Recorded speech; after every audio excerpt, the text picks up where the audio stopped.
ఇవాళ నేను RTC express bus లా చేవెళ్ల నుంచి ఆలూరు పోతున్నా. ఎంతో మంది వచ్చి షికాయత్ చేసిన ఆలూరు అంటే చాలా పెద్ద గ్రామం, మొత్తం చేవెళ్ల మండల అన్నిట్లా పెద్ద గ్రామం అంటే ఇదే చేవెళ్ల అసెంబ్లీలో. కానీ ఇక్కడ బస్ స్టాప్ లేదు. మెయిన్ రోడ్ మీద ఆలూరు గేట్ బస్ స్టాప్ లేదు, బస్సులు ఆగుతలేవు, ఎక్స్ప్రెస్ బస్ ఆగుతలేదు. ఇవాళ రిక్వెస్ట్ చేస్తే చాలా సంతోషం, ఆర్టీసీ ఆపుతున్నది.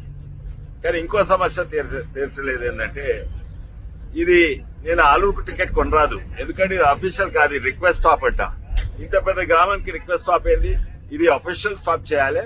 అండ్ అఫీషియల్ స్టాప్ చేస్తే దీన్ని టికెట్ కూడా తక్కువ అవుతుంది. ఎందుకంటే ఇప్పుడు చిట్టపల్లి టికెట్ తీసుకోవాలి 40 రూపాయలు, అది ఆలూరు రిక్వెస్ట్ స్టాప్.